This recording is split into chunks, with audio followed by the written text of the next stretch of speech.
Welcome to this new add-on spotlight. In this add-on spotlight we're gonna look at the Robinson R44 Raven II helicopter, which has been updated to beta 1.0. Which means it's still under development, right? So there are still some things which are not working yet, but it's, I would say, a really nice helicopter to fly with. Several enhancements are being made. Amongst them, updated texture models inside and outside. The cyclic single or dual click has been changed. The low RPM horn is now active. New rotor animations. The doors can now be opened separately, right? So the front doors and the back doors. Some new door furniture and the window opening on the pilot door. Also, the navigation system, the Garmin, has been replaced. The Garmin area.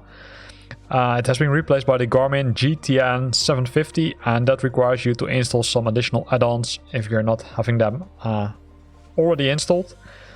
There are some new effects being, I would say, applied to it for hovering and entering, leaving ground effect. And probably the most important ones are the compatibility with SIM update number 6 and above and Airland 1.4 and above. AirlandFS is currently 1.3, version 1.3. So yeah, be aware of that.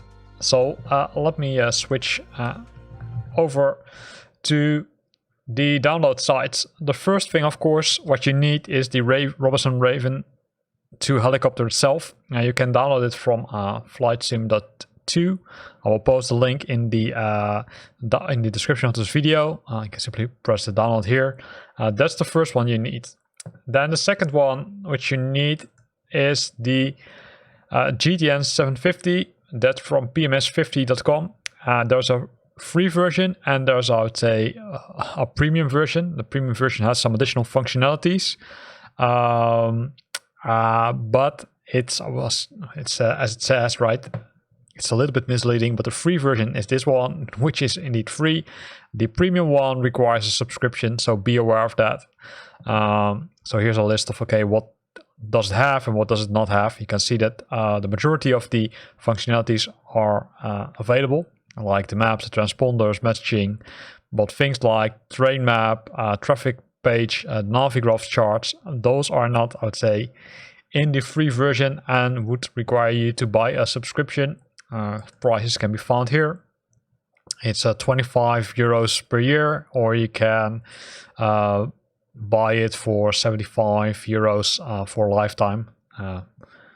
Premium upgrade to lifetime. Not sure what that means. Only after January 2022, then it's 50. So maybe you should wait for now. Not sure. For what we're gonna do, the free version is enough, so you don't need to buy the subscription. Although it gives some, I would say, nicer things like this one.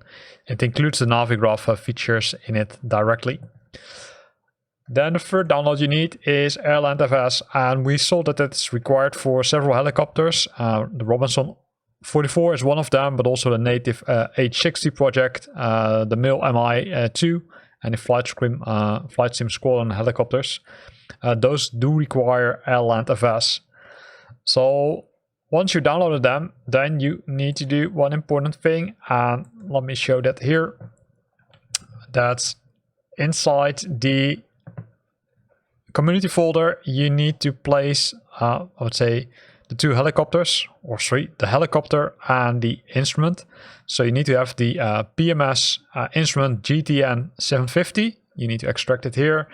And then you've got the helicopter itself, the RSP R44, and you need to put it there. Inside the RSP 44 directory, let me go into it, you will find the AirlandFS profile. There are two profiles, one for the black helicopter and one for the blue one. There shouldn't be a much difference, but you can copy them over to the to another location if you want. Because the AirlandFS full, let's say, tool, you can either place it into the community folder, but you can also decide to move it somewhere else, and that's what I did. So I moved it, in my case, to the program files folder and made a shortcut on my desktop so I can directly start it. And that program contains a folder called profiles, and there's where I put all the profiles which I'm using. You can see there's an R44 FRED, which is an old one, and then you've got both the black and the blue ones, which are needed. So keep that in mind. So AirlandFS, really easy to use. You simply double click it, then it will start. By default, it will not load any aircraft. So let me zoom into that. So what you need to do is you need to click load profile. Come on, where's the mouse? The mouse is gone. So let me zoom out a bit. So you need to click load profile, and then, for example, if we're going to fly the black one, we're going to load it, and then you will see a description here. It says Robinson 44 version black 1.0 flight model for rotor sim pilot Robinson R44. The author, and then we've got several options. One of them, which you need to validate, is if it's connected to Microsoft Flight Simulator, as you can see here. The realism settings, pedal sensitivity, and cyclic sensitivity, normally you don't need to change them, but you might want to change them if your, I would say, controller works differently. The governor, that's an option which you can activate inside the aircraft, or inside the helicopter, and it's switched on. The spring pedals and cyclic relax, though, yeah, that depends on the controller which you're using. In my case, I don't need them. And you can also say, hey, the windows always needs to be on top, which ensures that this window is always on top, but of course that's not what you want. However, the option which you might want is show the game messages, and the game messages are showing, I would say, short notices in the screen itself, so you can have a look at it more closely. I would say I think it's really valuable to have them. In my video you won't see them because I'm recording the flight simulator screen only. So a lot of things which we discussed, a lot of functionalities. So make sure that it's connected to Flight Simulator, and once that's done, you can jump to Flight Simulator and start flying, right? So let's do that. So the R44 comes with two liveries, the black and gold one and the black and white one. For now we selected the black and gold one, and that's also why we're loading the black profile in AirlandFS. So we're gonna depart somewhere. Let's select, well, what shall we do? Let's go to the Code Azure, let's zoom into the details, and then let's select one of the parking spots here and set this departure and click fly now. So while loading it, let's talk about some other stuff which you need to know. I would say controlling of the aircraft sometimes goes wrong due to the fact that AirlandFS doesn't detect the profile correctly. If that happens, you can simply load the correct profile again, and in most cases that will fix the issue. I've also seen some weird issues happening there, for example, not, I would say, reacting to the throttle, etc. So that's something you need to keep in mind. If it doesn't work, then go to AirlandFS and make sure that the helicopter is loaded correctly. In my case, for example, it says now says aircraft not loaded, AirlandFS disabled, which is kind of weird. So I'm gonna load the profile again and see if that works. In some cases, switching to a different profile also works. For example, you can switch from red to, or from black to blue, and that also works. Because again, I don't think it's a massive change. It's only the coloring.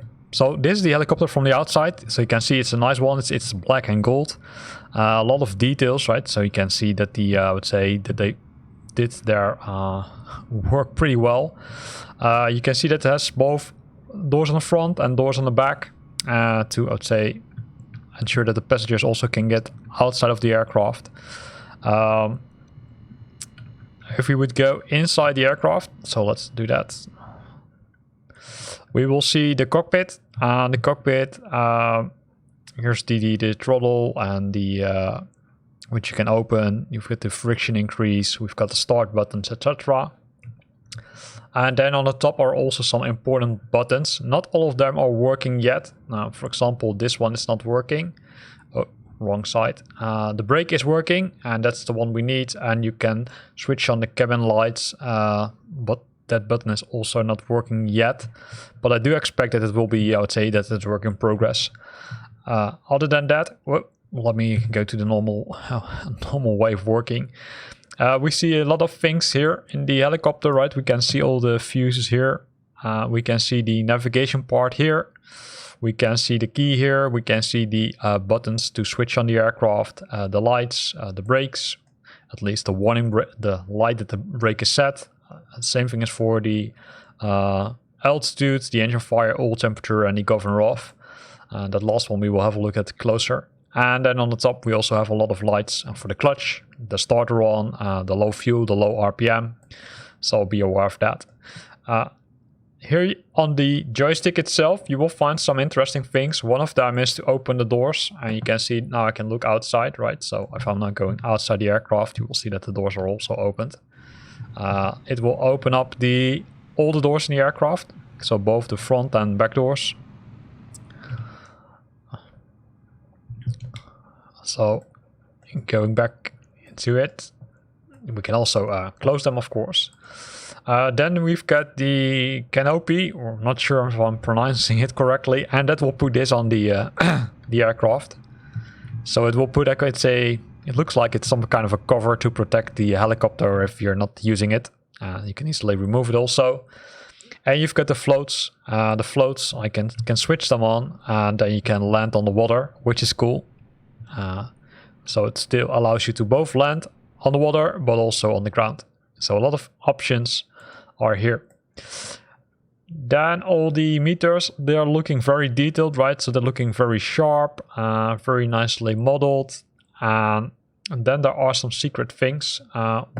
As already mentioned, on the top of the aircraft, there's the brake, which you can find here. As mentioned, the other buttons are not working yet, but there are some more interesting buttons, and those are hidden in this piece, or in this, I would say, controller. It's the landing lights, but if we would scroll down, we would also see here the throttle. And the cool thing about this is that you can't see it from here, but the throttle has two buttons in front of it. So you need to do a little bit of a trick to look at it. So let me move. Now I need to go a little bit more to the front, which isn't an option in this case. So there are two buttons here. It's the starter and the starter. Actually, those are two different buttons, so be aware of that. One is really the start button, and the other one is to switch off an option in the aircraft. And the option which it can switch off is the governor. So by default, the governor is off. So what you will see is if we start the aircraft, this light will not, I would say, will start to burn. And the other thing to switch it off is by using that button, which is, I would say, really hard to find in most cases.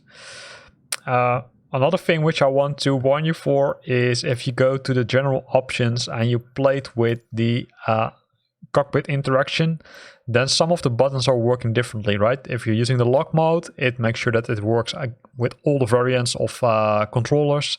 While if you use the legacy mode, some of the buttons might work a little bit different. This is another issue which I faced. As you can see, it looks like there's a bug where if you go to a main screen and then come back, it would say puts it like this. So now I'd say like this in the air. I would say it's a cool, I would say it looks cool, but it isn't that cool. So I click on home and restart to make sure that we're on the ground again, to show you how you can start the engines. So again, first need to fix the AirlandFS, because AirlandFS still says it's not loaded. So I'm gonna go, and it has now loaded. So let's go inside the aircraft and let's try starting it. So you will find a lot of things here, including the key. And the key can be used to, let's say, start the aircraft, but it's not strictly necessary because you can also do it using the start button here. So the label is actually just one thing which needs to be fixed. Here you can see that the clutch is now burning and the low RPM, as well as the alternator and the governor off. I think I said altitude, but it's alternator. So you need to switch on the alternator, which is of course here. So once it's done, we can switch on the avionics. Make sure that the lights are on. can see that the brakes is still burning, and the brake is burning due to the fact that this handle on the roof needs to be set like this, and this will ensure that the brake light goes off, so that's good. So next thing is we're gonna switch on the alternator, which switches off this light, and then we've got the clutch and the low RPM, which makes sense because we didn't turn on the clutch, and the clutch can be turned on by simply moving this button. It's a little bit slow, but it works, so that's good. Other than that, what you will see is that there are some buttons or some nice display items on this navigation system, right? We can go to the map. It's a little bit hard to see, to be honest, so maybe we should, that's the volume, maybe we can increase the brightness. So let's go to the map. Normally you would have an option here to do the brightness, but it looks like that it doesn't have it, but you can now see it clearly, right? So you've got the communication, you've got the transponder code, the navigation systems, and of course it will also allow you to set on certain options like the overlays. Some of them are not working because they're part of the premium version, so keep that in mind. The buttons which you, or the options which you now see highlighted do work, however, so that's good. So OBS and CDI, right? So you can change from V-Log to GPS, which you can see on the bottom, although in some cases it's a little bit hard to see. You can use the home button to go back to the home screen to make sure that you can find your flight plan. And again, press home to make sure that you can, for example, find the nearest airport or intersection, VOR, airspace, NDB. So let's select airport in this case. Let's fly to this one. So it gives us some information. That's okay.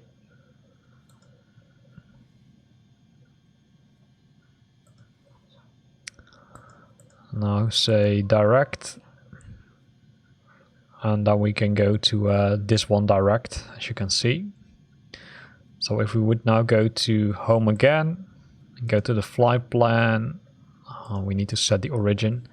Well, to figure out the origin, we're gonna press the V from Victor, and the V from Victor should show us the map, but as most of you know, sometimes it takes some time, so we're gonna LFMN. It says searching.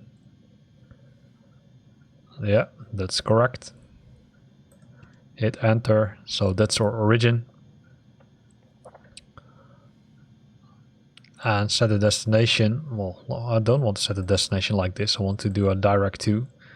So let me hit cancel and then go back to home.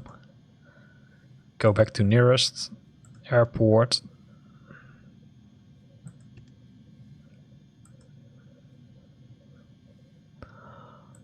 This is the information of the airport, procedures, runways. So this is LFAZ.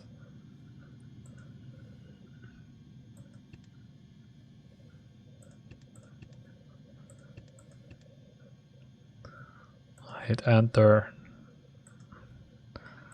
Let me see. I didn't set it yet, so then do it the other way.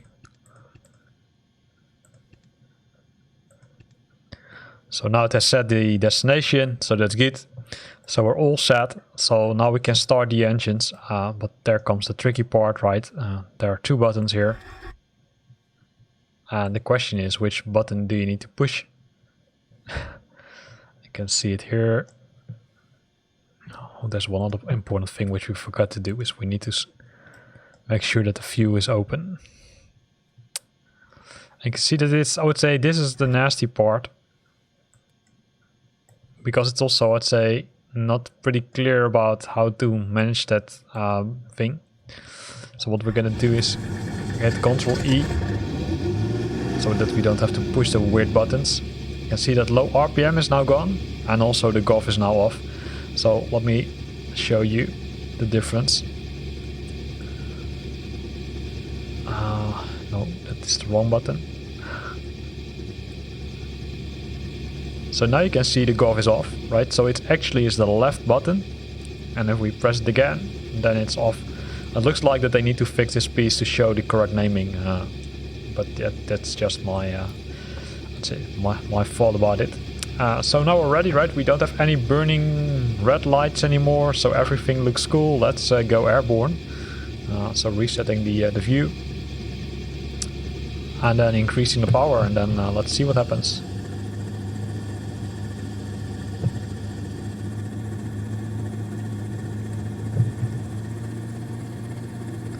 The cool thing is that you also see the compass, I would say, moving, right? You can see that it moves. And also the AirlandFS shows messages about the RPMs of the engine. So that's, I would say, nice. You can also hear the low RPM now being triggered.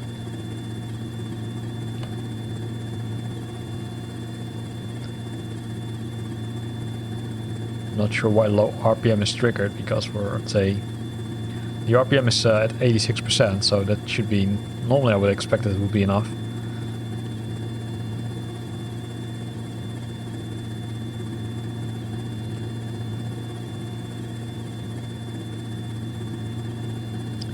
Maybe I need to fine tune my controller settings to be, I would say, maximum.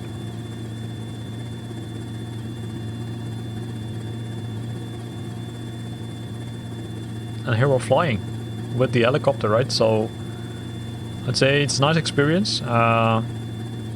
It doesn't have an autopilot, but the rest of it works pretty well. Then we overstressed the aircraft, probably due to the low RPM. So let me try again to see if we can fix that low RPM one. So you need to be careful with the aircraft, right? So I'd say it's a critical one, or not a critical one. It's not so strong as other aircraft. So if you get the message in your screen, and that mostly is the top left, that the profile has been loaded, go back to AirlandFS and make sure that the profile has been loaded correctly. So everything is set okay.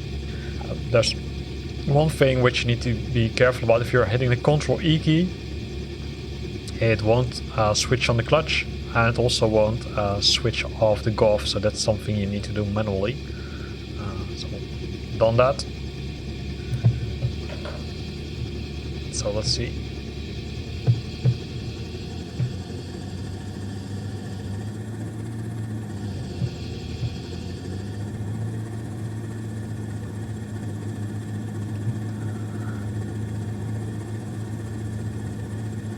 So here we go.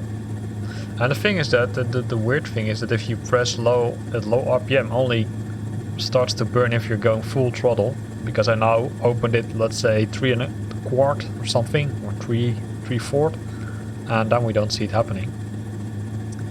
So now we're flying above Nice.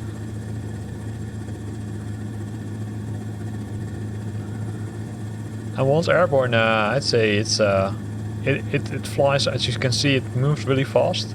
So you need to be very careful with making, I would say, maneuvers. It hasn't got an autopilot. It's also not needed, right? For example, the H135 has an autopilot, but this one doesn't have it, which of course doesn't matter because we can still fly with it. So now let's go full throttle. Yeah, so if you go full throttle, then the low RPM will start to burn, so you need to be careful with that. So if that happens, then simply reduce the throttle, and then the light will go off. So I'm wondering if the low RPM is... I would expect that low RPM would only burn if the RPMs are really low. While in this case it looks like that if you're exceeding the RPMs, it causes an issue. Again, overstressed the aircraft, so it looks like it's very sensitive. So let me do one other try, and then we will end this video. So again, need to load the profile in AirlandFS, which you can't see on the screen. But I just do it. Hit Ctrl E, starting the engines. Make sure that the clutch is set correct. Make sure that the golf is off, which is the case.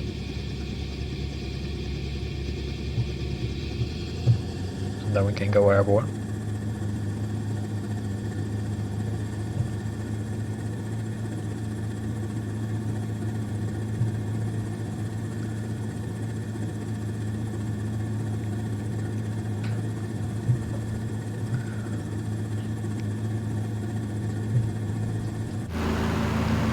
This is how it looks from the outside.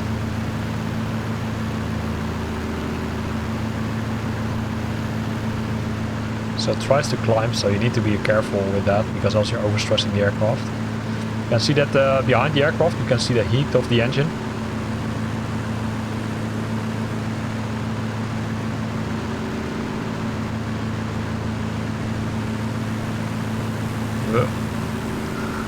It's always difficult flying like this, so let's fly from the back.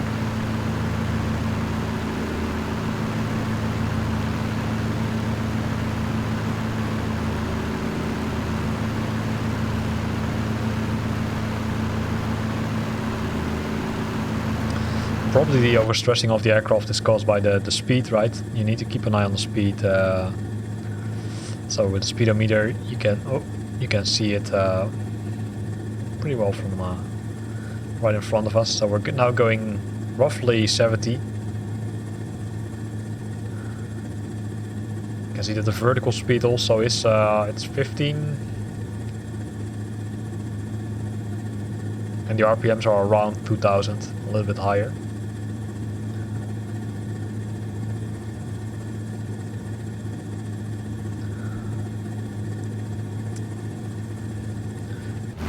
So this is where our, I would say, add-on spotlight ends, right? So in this add-on spotlight we looked at the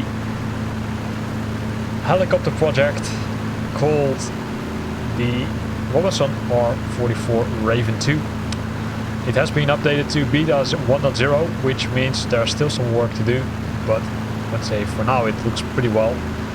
Keep in mind that you have 2 dependencies on it. You need to install those 2 dependencies, else you can't, let's say, take off probably if you're missing AirlandFS, and if you're missing the navigation system, then you're not able to navigate say easily.